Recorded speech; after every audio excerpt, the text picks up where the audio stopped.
వీళ్ళు ఇటు మున్సిపల్ అధికారులు, పోలీస్ అధికారులు, దాంతోపాటి స్థానిక గూండాలు ఇలాంటి వాళ్లతో పాటి వడ్డీ వ్యాపారస్తులు, దానితో పాటు ప్రకృతితో కూడా పోరాటం చేసి జీవనాన్ని కొనసాగించేటువంటి పరిస్థితి.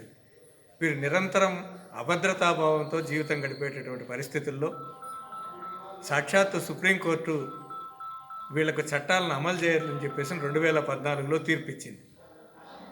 ఆ తీర్పును ఈ రాష్ట్ర ప్రభుత్వంలో ఇంతవరకు అమలు చేయనటువంటి పరిస్థితుల్లో దీన్ని అమలు చేయించాలని చెప్పేసి ఈరోజు మళ్ళా ఇక్కడ సమావేశమై భవిష్యత్ పోరాటానికి రూపకల్పన చేసుకోవడం జరిగింది. ఈ సుప్రీంకోర్టు ఇచ్చిన తీర్పును అమలు చేయని ఫలితంగా ఈ ప్రభుత్వం అమలు చేయాలని చెప్పిన ప్రజా ప్రయోజనాల వ్యాజ్యం కింద కళ్యాణ్ దిలీప్ గారు కోర్టులో కేసు కూడా వేయడం జరిగింది. దురదృష్టం ఈ దేశంలో చట్టాలు చేయాలని చెప్పి పోరాటం, చట్టాలు అమలు చేయాలని చెప్పిన పోరాటం చేయాల్సినటువంటి దౌర్భాగ్యమైన పరిస్థితి వస్తామని అంటే సాక్షాత్ కోర్టులకు చెప్పినా కూడా ఈ ప్రభుత్వాలు అమలు చేసేటువంటి పరిస్థితి లేదని చెప్పని ఈ సంఘటన మనకు స్పష్టంగా అర్థమవుతోంది.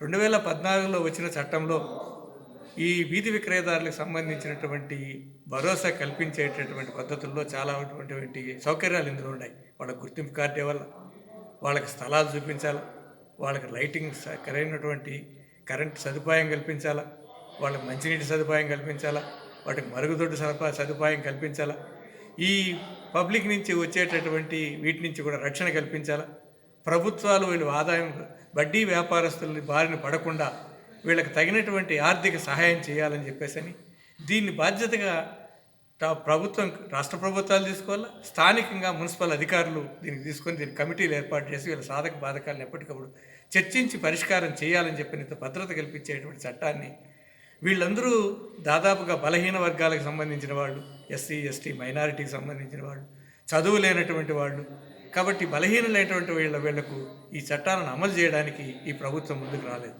అదే కోటీశ్వర్లకైతే వెంటనే రక్షణ కల్పిస్తుంది, కానీ వీళ్ళకి కల్పించేటువంటి పరిస్థితుల్లో ప్రభుత్వం లేదు.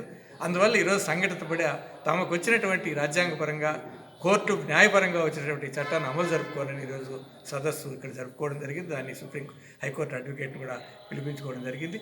అందువల్ల ప్రభుత్వాలు ఇప్పటికైనా మేల్కొని అమలు జరపాలి, లేకుంటే భవిష్యత్తులో అటు వీధి పోరాటం, ఇది న్యాయ పోరాటం రెండూ చేయాల్సినటువంటి పరిస్థితి వస్తుందని చెప్పని తెలియజేస్తుంది.